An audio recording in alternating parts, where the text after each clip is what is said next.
Muito bem. Nós sabemos que desde que o Senhor Jesus ascendeu aos céus, assentou-se à direita da majestade, à direita do Pai, e está aguardando aquele dia glorioso, quando o Pai dirá: vai, meu filho, buscar a tua noiva, vai buscar a tua igreja, vai buscar aqueles por quem você deu a sua vida.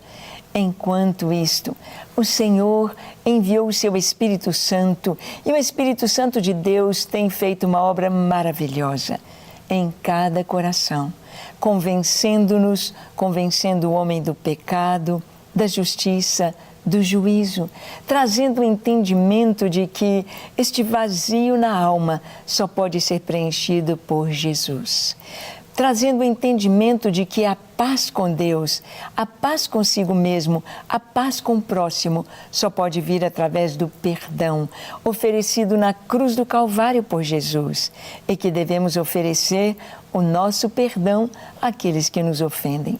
E assim, em todas as nações da terra, tribos, línguas, raças diferentes, diferentes etnias, diferentes línguas, o Evangelho tem chegado e tem transformado vidas, tem transformado comunidades, tem transformado culturas. O Evangelho do Senhor chegou a Angola. E temos conosco a alegria de ter o pastor Marcos. Pastor, é uma bênção você estar aqui. Muito obrigado, minha também, pastor. Vai ser muito bom conversarmos um pouquinho sobre Angola. Com certeza. E também, de uma maneira geral, queremos ver sobre a África. Pastor, uma pergunta. Há quanto tempo o Evangelho chegou na África? Por exemplo, aqui no Brasil, nós fomos colonizados pelos portugueses. Chegou o catolicismo romano. Mas a igreja evangélica, o protestantismo, chegou há pouco mais de 100 anos, apenas aqui no Brasil. Em Angola, há quanto tempo chegou o evangelho? Queria primeiramente agradecer a você que nos acompanha em casa, e a Rede Super e a pastora por esta tarde maravilhosa, por este programa que tem sido uma bênção para as nações. Sim. Amamos a Senhora e a sua vida tem sido uma inspiração. Amém. Bem, quando chegou o Evangelho em África, na verdade, a expansão portuguesa, ela precisamente chega em África há muitos séculos atrás. Quanto à questão de Angola, reza a história que em 1482, os primeiros contactos, barcos portugueses atracaram na foz do Rio Congo e tiveram contato com a população do Reino do Congo em Angola. E como a coroa portuguesa professava a fé católica, também a história mostra que foi neste período, a partir desta época, ali na segunda, terceira viagem, que padres católicos começaram a vir junto com os portugueses para pregarem a fé cristã. Quanto ao protestantismo, não tenho uma data específica, porém sei que tão logo os portugueses tiveram contato, não só os portugueses, os ingleses, os alemães, franceses, belgas, começaram a ocupar, a partilhar o continente africano e a explorar, e também foi uma oportunidade para aqueles países que eram fortes em termos do evangelho na vertente protestante, como a Inglaterra, a Alemanha, começaram a enviar então missionários. E esses missionários começaram a fazer um trabalho oposto aos católicos. Esses começaram a pregar, de facto, a transformação de alma. Jesus, o Salvador, o Redentor, aquele que perdoa, que muda nossas vidas. E de lá, então, para frente, muitos missionários começaram a chegar em África, alguns como David Livingstone, que... No Congo, né? Chegou na África do Sul, em Angola, passou por essas regiões da Bacia do Congo, esteve até em Angola, em São Paulo, em Luanda, em Benguela, e começaram a pregar, a alcançar muitos indígenas, muita população nativa, e a convertê-los para o cristianismo, mas na vertente protestante. Claro, o catolicismo também começou a alcançar pessoas, a batizar pessoas. mas estava muito mais associado com uma política de sensibilização ao povo também, para que aceitassem o jugo colonial com maior facilidade, sem mostrar resistência. Então a história mostra esses factos. Mas ali o que foi se observando, segundo a história, é que, em função da potência europeia que estava a colonizar uma região, também a sua condição espiritual. Se era uma potência mais católica, vinham nesta região mais católicos para fazerem a obra. Se fosse uma potência convertente mais evangélica, como o caso da Inglaterra, o caso da Alemanha, da Bélgica, a França, então, particularmente a Inglaterra, os missionários que vinham eram mais evangélicos e assim o trabalho foi feito na África. O evangelho foi trazido e muitos africanos que estavam envolvidos com muitas práticas, algumas culturais corretas, outras erradas, como o animismo, adoração a algumas forças de natureza, começaram a se converter, tribos começaram a se converter, líderes comunitários começaram a se converter e igrejas começaram a ser construídas. Igrejas acompanhadas com a construção de escolas, hospitais, que foram os centros usados para discipular o ensino do evangelho cristocêntrico, que resultou no surgimento da igreja que temos hoje em África e particularmente em Angola. Que lindo! E a igreja foi caminhando, foi se expandindo. Foi. E a diferença é exatamente essa, de haver uma experiência pessoal com Cristo.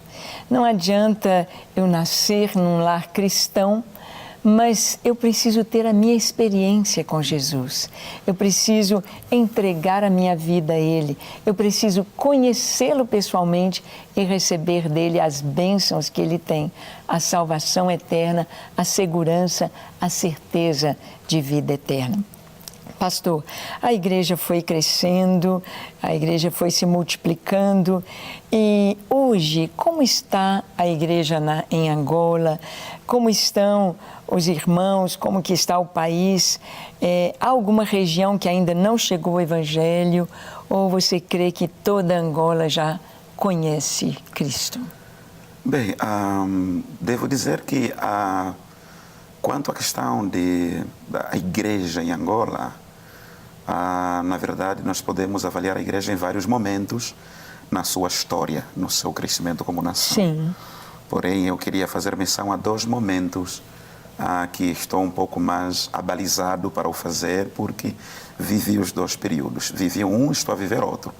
A igreja em Angola no período da Guerra Fria, que foi um período de guerra entre os maiores grupos políticos do país,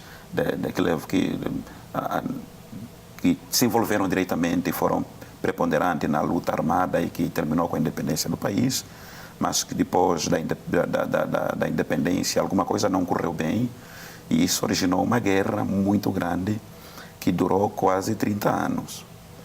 Então, neste período existiam, uma boa parte da Angola não era transitável, não havia, as pessoas não tinham acesso, porque existiam zonas que estavam sob o domínio de um grupo, de um grupo armado e zonas que estavam sob o domínio de um outro grupo armado. Então, não havia muito acesso de sair de um lado para o outro. Ali, as cidades que eram mais seguras acomodavam havia maior concentração populacional, porque é onde as pessoas fugiam para se refugiar. Então, é justamente nestas cidades onde, durante o período da guerra, a igreja teve um crescimento maior. Um crescimento maior. E devo dizer que neste período da guerra, a igreja aparentemente invisível, mas era mais ativa no que toca à oração, no que toca também aos grupos pequenos reunidos em famílias, no que toca também a oração pela nação de facto para que a guerra terminasse, mas também se pregava o evangelho com maior intensidade nessas cidades onde havia segurança, onde as pessoas pudessem ficar à vontade. Mas o crescimento não era tão visível como agora, porque as fronteiras estavam fechadas. Não tínhamos muito contato com redes sociais. Mas quando a guerra termina, assinou-se Isso foi quando, pastor? Em 2002, assinou-se então um memorando de entendimento quando um dos líderes de um dos movimentos políticos morreu. Então houve um acordo de paz, houve um memorando de entendimento Então, de 2002 para cá, as fronteiras se abriram. O país todo experimentou um calar das armas e começamos a viver um período de paz. Isso trouxe maior liberdade, quer de expressão, maior liberdade de movimentação, de circulação, maior liberdade também, o interesse maior por parte das pessoas quanto à questão de formação acadêmica, maior abertura por parte das pessoas, porque as mentes já estão calmas, aquele medo, aquele pavor, aquelas correrias terminaram. Então, neste período de 2002 para cá, houve pregou-se o evangelho de uma forma agressiva em Angola. O número de igrejas cresceu. Neste período, Deus levantou muitos servos em Angola, pastores, sobretudo jovens, pastoras, apóstolos e outros servos, profetas em Angola. E isso é um avanço que nós podemos notar quanto ao crescimento da igreja, porque quanto mais obreiro, mais a obra avança. E, de facto, avançou. Hoje, em todas as províncias de Angola, o evangelho tem sido pregado. Tem igreja, particularmente nas capitais das províncias, que são os estados. Aqui no Brasil são estados e em Angola chamamos província. Sim.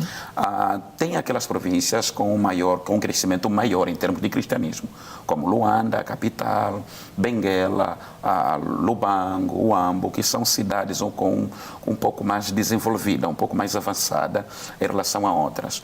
Mas tem aquelas cidades que ainda espera-se ou exige-se um pouco mais de investimento por parte da igreja para que, de facto, o crescimento seja recíproco a outros estados. Sim. Então, e temos, na verdade, ainda estados cujo interior, a comunidade no interior, ainda uma boa parte precisa, de facto, ser alcançada. Sim. Precisa ser alcançada. Mas, regra geral, hoje, o Evangelho, nesses 17 anos de paz, a igreja em Angola cresceu muito, cresceu bastante, porque teve mais liberdade, mais espaço, as barreiras foram removidas e as pessoas...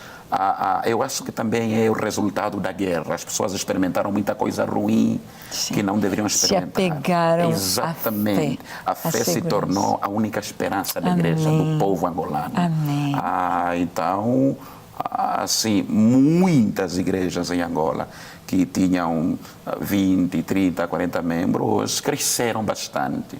Cresceram. E tem muita gente que hoje vão para as igrejas, não porque necessariamente houve um projeto de evangelização, é por causa da fome. Deus trouxe uma fome no coração, na alma do angolano, que os leva a buscar a Deus, né? E a igreja tem muitos desafios nos nossos dias em Angola. Amém. Você pode ver aí como que Deus usa, até mesmo do momento da guerra, para trazer esta fome, para trazer esse entendimento que precisamos dele. Eu sei que você quer conhecer um pouquinho deste país tão especial. Nós temos tanta influência da África aqui no Brasil. Vamos conhecer um pouquinho de Angola. Quero que você veja esta matéria sobre Angola e um pouquinho sobre a igreja em Angola. Assista comigo e vamos conhecer um pouquinho mais este país tão especial. Vamos lá. Angola é um país da costa ocidental africana. Eles foram uma das colônias portuguesas na África e sua independência do domínio português foi alcançada em 1975, depois de uma longa guerra de libertação.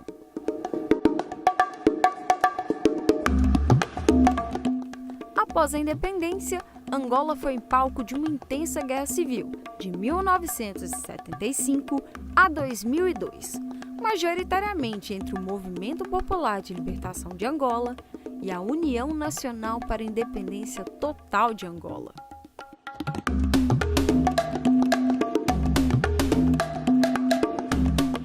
O país tem vastos recursos naturais, como grandes reservas de minerais e de petróleo. E desde 1990, sua economia tem apresentado taxas de crescimento, especialmente depois do fim da Guerra Civil. No entanto, os padrões de vida dos angolanos continuam baixos. Cerca de 70% da população vive com menos de $2 por dia, enquanto as taxas de expectativa de vida e mortalidade infantil continuam entre as piores do mundo.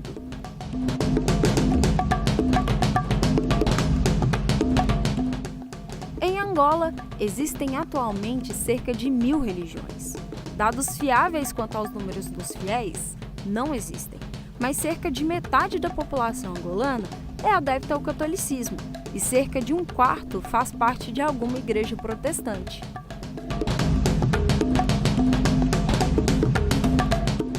Os praticantes de religiões tradicionais africanas constituem uma pequena minoria de caráter residual, mas entre os cristãos encontram-se com certa frequência crenças e costumes herdados daquelas religiões. Esse sincretismo religioso gera divergências dentro do cristianismo, e isso dificulta o trabalho de alguns missionários no país, unido a algumas perseguições que vêm aumentando nos últimos anos.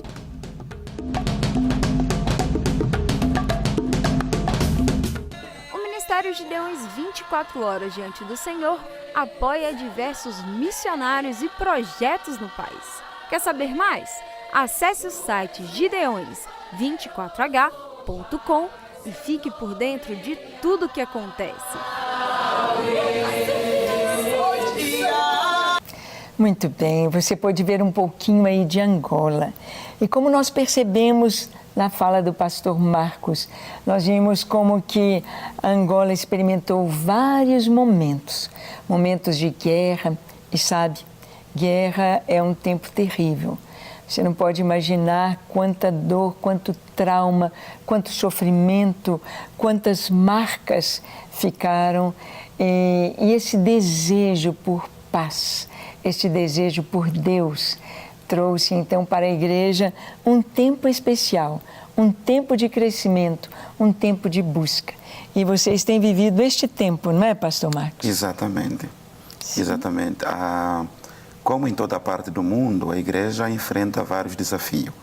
Na medida que o tempo vai avançando, é claro, se torna cada vez evidente a vinda do Senhor Jesus. Sim. E o inimigo sabe que tem pouco tempo. Sim. E sabendo que tem pouco tempo, o inimigo tem intensificado suas ações, seus ataques, suas práticas, por um lado, para destruir a sociedade em todas as partes do mundo, quer em termos de valores, em termos de comportamento, quer em termos de influência.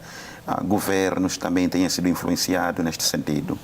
Mas, por outro lado, o inimigo tem atacado a igreja no sentido de ou levantar defamação contra a igreja, Sim. contra pastores, ou adormecer a igreja, levar a igreja a se tornar fria, morna, ou trazer contenda, divisão, inveja entre igrejas, pastores, enfim. Então, a igreja em Angola também tem os seus desafios, não está diferente a isso. O inimigo tem investido e tem atacado fortemente contra a igreja em Angola. E, dessa feita, a igreja em Angola tem vários desafios. Por um lado, o desafio da igreja assumir cada vez mais a sua real identidade e a sua missão social. Primeiro, Sim. de alcançar o ser humano, Sim. mas trazer um evangelho, uma missão, um alcance holístico, onde não só alcança a pessoa no sentido de levá-lo a Cristo, mas também de procurar estratégia para levar a satisfação desta pessoa, atingir... E também haver uma mudança na comunidade. Na comunidade, exatamente, em termos de ação social. Sim. Exatamente. Em Angola, o país está a viver uma crise muito grande. O nosso governo tem feito um trabalho também grande. Temos, graças a Deus, um novo presidente que tem se esforçado bastante para fazer um trabalho saudável e correto. Nós amamos e apoiamos o seu trabalho e ele tem estado a fazer de tudo para atrair investidores externos para Angola. Então, como vê, o país está a viver uma recessão econômica muito grande, pessoas estão a lutar para ter o básico, famílias lutam para ter pão, para ter arroz, e isso às vezes, 1 ou 2 vezes por dia, né? Regra geral, o povo está lutando com muitas coisas. Ali a igreja precisa brilhar mais. Ali a igreja tem o desafio, de facto, de não apenas pregar o evangelho para a salvação, mas também se preocupar com construções de escola, construções de postos médicos, hospitais, centros de formação, e também trabalhar na reconciliação e reabilitação da família, porque a família é a base da sociedade em termos de valores. Sim. E toda a igreja que quiser ser saudável tem que investir na saúde da família, porque famílias saudáveis determinam igrejas saudáveis. Então, para os missionários, Brasil brasileiros, nossos irmãos do Brasil, que queiram investir em Angola, que queiram fazer missões em Angola, né, de certo modo também está ali o desafio neste sentido. E também tem a questão da responsabilidade da igreja brilhar no sentido de restaurar os valores morais da sociedade, os valores éticos da sociedade. O mundo, se ainda está um pouco equilibrado, é porque a igreja está na terra, é porque o Espírito Santo está na igreja, na terra. Então a igreja em Angola tem esse desafio. Mas também a igreja em Angola tem experimentado lutas, como a igreja em África. Há países de África que a luta é a expansão islâmica que chega numa comunidade e implementa, impõe a sua cultura religiosa, que é mais uma ideologia.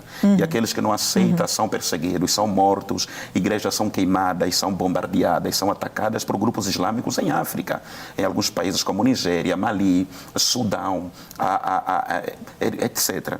Em Angola, a igreja enfrenta seus desafios. O inimigo também tem levantado várias perseguições contra pastores, contra as igrejas, no sentido de trazer divisão na igreja. O inimigo tem trazido no meio da igreja pastores falsos, profetas falsos, pessoas que se fazem passar de servos de Deus, pregam o que não é bíblico, aí exploram as pessoas, mentem as pessoas, camuflam-se como se estivessem a fazer coisas que na verdade não estão a fazer. E ali não é correto, mas acaba manchando a igreja no seu todo. Verdade. E isso tem, de certo modo, também desencadeado no nosso governo uma atitude no sentido de vir contra a igreja para pôr ordem. É verdade que a igreja, apesar de estar a fazer um trabalho em Angola, estar a crescer, também tem os seus erros que precisa ir melhorando.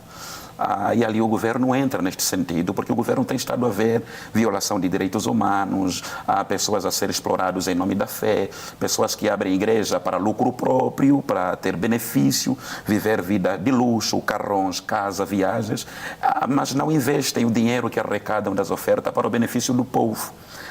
Branqueamentos de capital. Então, de certo modo, o governo tem estado agastado com isso. A igreja de verdade em Angola também tem estado agastado com isso. E ali, quando o governo tenta trazer ordem na igreja, porque não é responsabilidade do governo restaurar a igreja. Jesus disse que o trigo e o joio vai andar junto, até no fim ele vai separar. Mas o nosso governo, muitas das vezes, os nossos governos também têm a responsabilidade de trazer organização social, eles vão entrar. Só que às vezes acabam ultrapassando um pouco os seus limites e acabam tocando na igreja que de facto está a fazer o seu trabalho correto. Então tivemos recentemente uma espécie de período negro que vivemos em Angola, ali final de outubro, novembro, onde muitas igrejas de facto foram encerradas, alguns porque não tinham estruturas em condições, outras porque não tinham documento, porque em Angola só existem menos de 90 igrejas reconhecidas. E para reconhecer uma igreja em Angola, o Estado, a lei aprovada, a antiga era 100 mil membros. A nova, que foi revista, que foi aprovada agora e publicada em Diário da República, exige 60 mil assinaturas para reconhecer uma igreja. Dessa feita, existe quase 1.200 igrejas em Angola que não estão reconhecidas. É impossível, em 6 meses, 1 ano, 10 anos, conseguir ter 60 mil membros. É um desafio. É um desafio. Exatamente. Quase. Então, a igreja em Angola está a viver, de certo modo, os seus desafios neste sentido. Hoje, nós oramos pelo nosso governo, oramos pelos gabinetes, sobretudo o Ministério da Cultura, da Religião, que cuidam dessas coisas, para que, de facto, busquem mecanismo melhor, assim como em outros países, onde, para se legalizar a igreja, não tem essas burocracias todas. Porém, o Estado consegue fazer o seu papel de controlar, manter a ordem, a organização, os direitos humanos de forma correta, sem atropelar a igreja. Porque a igreja é uma entidade, a igreja tem a sua identidade, sua marca e os seus valores. Sim. Mas então, a igreja viveu este desafio. Várias igrejas foram encerradas, mas graças a Deus parou. Algumas igrejas que haviam sido encerradas abriram de novo.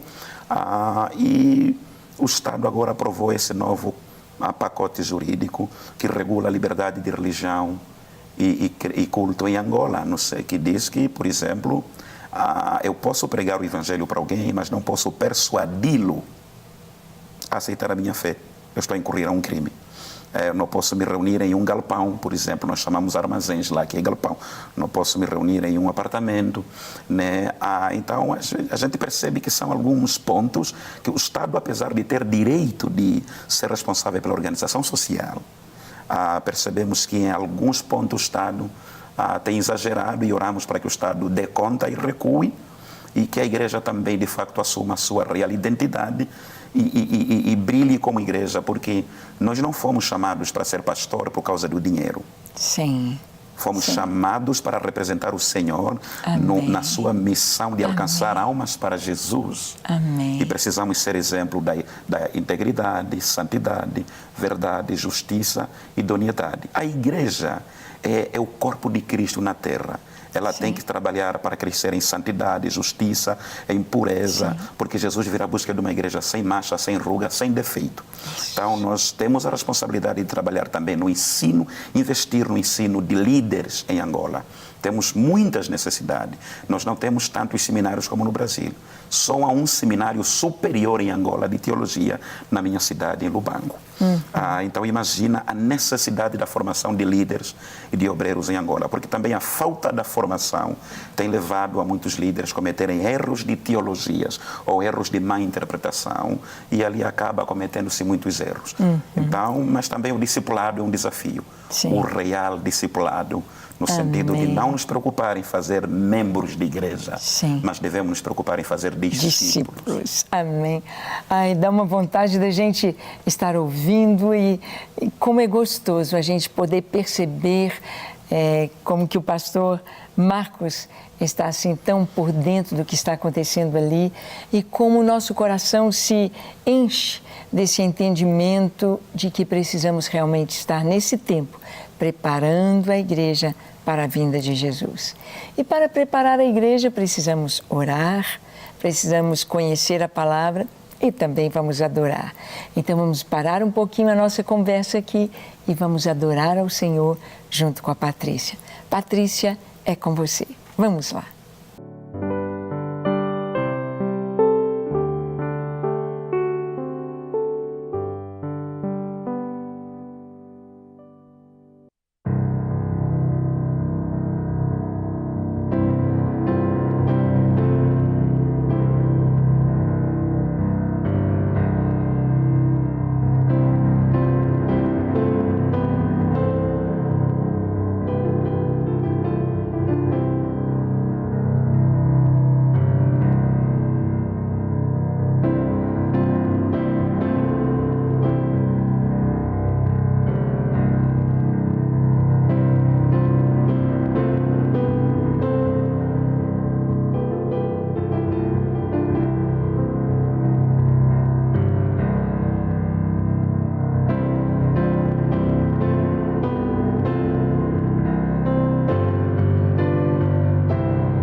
Muito bem, nós podemos adorar, vimos aí a Patrícia tocando, louvando ao Senhor, e como é bom adorar o nosso Deus. Estamos conversando com o pastor Marcos sobre Angola, sobre a igreja, e vimos como que a igreja precisa estar alinhada com o que foi chamado, alinhada para pregar o Evangelho, alinhada para cumprir o seu propósito de trazer transformação de vidas. E transformação de vidas trazem transformação na família. Transformação na família traz transformação na comunidade, traz transformação na própria cultura. Deus é maravilhoso em todos os seus caminhos. Pastor, nós já estamos chegando ao final do nosso programa e eu gostaria que você trouxesse uma palavra para os pastores, para os irmãos que estão nos assistindo aqui do Brasil.